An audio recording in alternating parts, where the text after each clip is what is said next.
लग्नानंतर होईलच प्रेम मालिकेचा जबरदस्त प्रोमो प्रेक्षकांनो आउट झालेला आहे।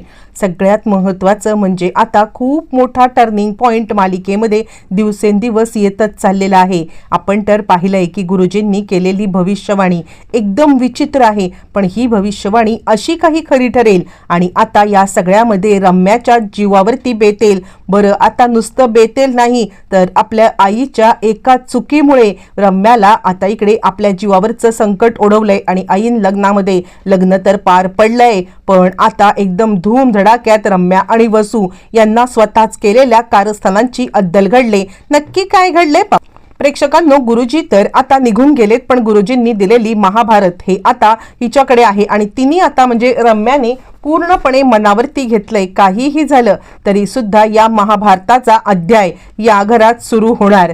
काहीही झालं तरी सुद्धा मला या सगळ्यामध्ये आता हा महाभारताचा अध्याय या घरातच सुरू करायचा आहे आणि या घरातच त्याचा आता शेवट करायचा आहे। आणि त्यासाठी महाभारतामध्ये लिहिलेली एक गोष्ट खरी आहे की कधी कधी आपल्याच माणसांच्या विरोधामध्ये आपल्याला उभं राहायला लागतं।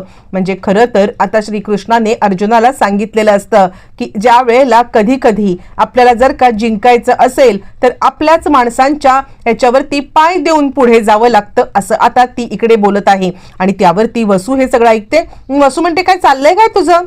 हे बघ ते ठेव, मला तुझी भीती वाटायला लागली आता। त्या गुरुजींच्या सोबत सुद्धा कसं बोलत होतीस तू? तुला खरंच काही वाटत नाहीये का वेड्यासारखं काहीतरी बोलायला?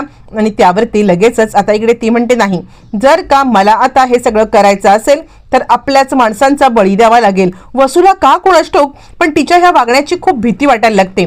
ती विचार करते मी एकदा गुरुजींसोबत बोलून घेते आणि गुरुजींसोबत जर का बोल तर मला समजेल की नक्की आता काय घडतंय ते, असं म्हणत ती या सगळ्यामध्ये आता विचार करायला लागलेली आहे। बरं, हे सगळं घडत असताना मग आता एके दिवशी ती ज्या वेळेला रम्याकडे पाहते रूममध्ये हिचं काय चाललंय, ती रम्याकडे लक्षच ठेवू नये तर आता रम्याने खूप मोठा प्लॅन केलाय आणि तिने कुणाला तरी कॉल लावलेला आहे। रम्या कॉल लावून आता सांगत आहे की या दिवशी काम झालं पाहिजे। आता इकडे त्यांचा हळद होऊ दे, हळद पूर्ण होऊ दे, पण लग्नाच्या दिवशी मी जो काही गोंधळ करणार आहे ना त्या गोंधळामध्ये मला वाचवण्याचं काम तुझं आहे आणि त्यानंतर मी जे काही सांगते ते कर। यावेळेला एक बळी तर पडणार, पण तो आपल्याच व्यक्तीचा। हे सगळं वसू जेव्हा ऐकते वसूला खूप भीती वाटते। वसू आता गुरुजींना बोलवते आणि गुरुजींना बोलवून आता ती इकडे विचारायला लागते की गुरुजी तुम्ही त्या दिवशी बोललात की म्हणजे सावधानता बाळगायला पाहिजे आणि तुम्ही हे कुणासाठी बोललात? तुम्ही हे माझ्यासाठी बोललात की तुम्ही रम्यासाठी बोललात की इतर कुणासाठी? गुरुजी म्हणतात या घरामध्ये त्या दिवशी महातांडव होणार आहे। म्हणजे काहीही झालं तरी त्या दिवशीचं तांडव तुम्ही कितीही प्रयत्न केलात ना तरी सुद्धा रोखू शकत नाही आहात। त्या दिवशी तांडव होणार म्हणजे होणार, हा पण ते कुणावरती होणार, कुणाचा बळी जाणार हे मला माहित नाहीये। इतकं माझं ज्ञान काही अघात नाहीये, पण मी इतकं सांगू शकतो की त्या दिवशी एक हकनाक बळी जाणार आणि तो सुद्धा आता चुकीमुळे। यावरती ती म्हणते गुरुजी पण काय बोलताय? म्हणजे इथे कोण कुणाचा बळी घेणार आहे? रम्यापासून कुणाला धोका आहे का? गुरुजी म्हणतात ते मी नाही सांगू शकत, म्हणूनच मी तुम्हाला दोघींना पण एक गोष्ट सांगितलेली आहे की तुम्ही दोघी जणी सावध राहा, कारण धोका त्यालाच होणार आहे जो कारस्थान करणार आहे। जो कारस्थान करणारा आहे त्याच्याच मागे आता खूप मोठं कारस्थान लागणार आहे आणि याची आता तुम्ही नोंद घ्यावी असं मला वाटतंय। मग तो जीवाला धोका तुमच्याही असू शकतो, मग तो जीवाचा धोका कुणाच्याही असू शकतो, पण तुम्ही स्वतः तरी या सगळ्यामध्ये अलर्ट राहावं असं मला वाटतंय। असं म्हटल्यावर ती मग आता लगेचच इकडे खूपच घाबरलेली आहे ती म्हणजे वसुधा। वसूला आता सारखं वाटतंय की का कुणास ठाऊक ही आता बोलत आहे की आपल्याच लोकांचा बळी घ्यायचा, आपल्याच लोकांचा बळी घ्यायचा, तर ही आता बळी घेण्यासाठी मला तर निवडणार नाही ना, का कुणास ठाऊक? पण आता तिच्या डोक्यामध्ये हाच विचार चालू आहे आणि त्याच दृष्टीने तिचे आता विचारचक्र सुरू आहे। बरं, हे सगळं होत आणि त्यानंतर गुरुजींच्या या वाक्यामुळे आता इकडे वसू घाबरली। रम्याचं काहीतरी वेगळं चालू आहे हे वसूला कळलंय आणि ती विचार करते ही काय मुलगी माझा जीव घेऊन आता इकडे हे सगळं करणार आहे की काय? नाही, ही जर का मुलगी माझ्या जीवावरती उठलेली असेल तर मात्र मला आता माझं रक्षण करायलाच पाहिजे.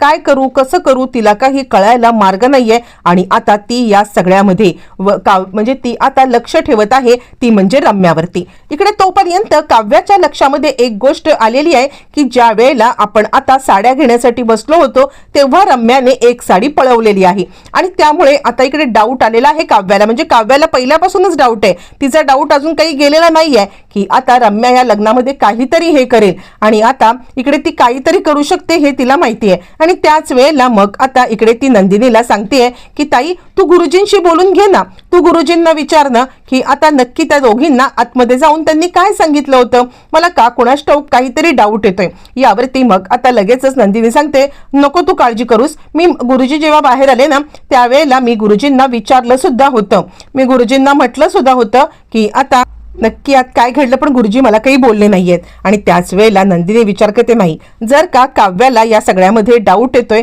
तर कदाचित मला आता गुरुजींसोबत बोलून घेतलं पाहिजे. आणि म्हणून ती आता गुरुजींना भेटायला येते आहे. प्रेक्षकांनो, ज्या वेळेला ती आता गुरुजींना भेटायला आले आणि त्या वेळेला ती गुरुजींना म्हणते गुरुजी मला ना म्हणजे या लग्नामध्ये काही विघ्न तर येणार नाहीयेत ना, या संदर्भातली सगळी माहिती पाहिजे. यावरती गुरुजी म्हणतात हे बघा, हे बघ नंदिनी, मी जे काही सांगितलं ना ते खरं होणारच. माझी भविष्यवाणी आतापर्यंत कधी खोटी ठरले का बाळा? मी 16 तारखेचं सांगितलं होतं, पण मी म्हटलं होतं की नाही तुला की 16 तारखेला महागहजब जरी झाला ना तरी सुद्धा त्यानंतर सुद्धा आता खूप चांगलं होणार आहे. आणि घडलं की नाही चांगलं? तसंच आत्ता जी कशी घटना घडणार आहे ना तुमच्या लग्नात महाभयंकरच म्हणता येईल. पण या सगळ्यामध्ये तू काळजी करू नकोस, तुमच्या चौघांवरती काहीही धोका नाहीये. पण या घरामध्ये विपरीत घडणार. नंदिनी म्हणते पण काव्याची मला आता खूप भीती वाटते हो. गुरुजी म्हणतात तू काळजी घे ना तुझ्या परीने. नंदिनीला आता विचार येतो की गुरुजी जर का म्हणतात काळजी घे म्हणजे नक्कीच काव्याला धोका असेल का? नंदिनी आता डोळ्यात तेल आणून काव्यावरती नजर ठेवायची आणि ह्या रम्याला कोणत्याही परिस्थितीमध्ये काव्याला, आणि ती विचार करते नाही या वेळेला मी कोणतीही चुकीची गोष्ट घडू देणार नाहीये. या वेळेला जर आता रम्याने कारस्थान रचलं तर मी तिला तिथेच हाणून पाडणार. गुरुजी तिला सांगतात चिंता करू नकोस, हे लग्न तर पार पडणारच आहे. असं म्हणत गुरुजी निघून जातात. पण गुरुजींचं बोलणं हे खूपच आता सस्पिशियस तिला आता वाटायला लागलेलं आहे. आणि त्याचमुळे मग आता गुरुजींचं बोलणं ऐकल्यावरती ती काव्य सांगायला लागते तू चिंता करू नकोस, मी गुरुजींशी बोललेली आहे, गुरुजींनी मला आता सांगितलं की काही चिंता करायची खरं तर गरज नाहीये. यावरती ती म्हणते ठीक आहे. बरं तोपर्यंत आता इकडे वसू सांगतेय रम्याला की एक काम करूया, हे लग्न वगैरे राहू दे, आपण इथून निघूया. वसूला आता आपल्या मुलीची पण काळजी वाटते आणि स्वतःची पण काळजी वाटते. डोक्यावरती परिणाम वगैरे असं काही झाले की काय हिच्या, असं तिला राहून वाटत आहे. आणि मग त्यामुळे ती सांगते हे बघ मी तुला एक गोष्ट सांगते, आत्ताच्या आत्ता आपण इथून निघूया, कारण काही झालं ना तरी सुद्धा आपल्याला इथे आता हे लग्न बिग्न नाही बघायचंय, मला तुझी अवस्था नाही बघवत मला. आणि मग ती आता मानिनीला सांगते की मानिनी मी एक काम करतेय, मी आता ह्या लग्नापुरती तरी कुठेतरी निघून जाते. मानिनी म्हणते का वंश काय झाले?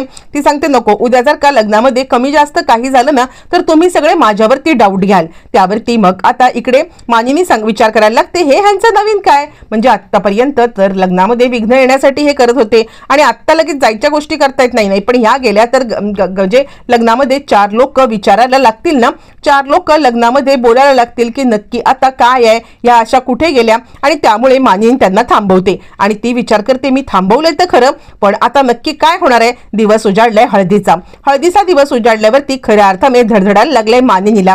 मानिनी विचार करते नक्की आता ह्या दोघी जणी काय कारस्थानं करतील देवा, हे सगळं लग्न नीट सुखरूपपणे पार होऊ दे आणि मग ह्या दोघी ह्या घरातनं निघून गेल्या तरी चालतील.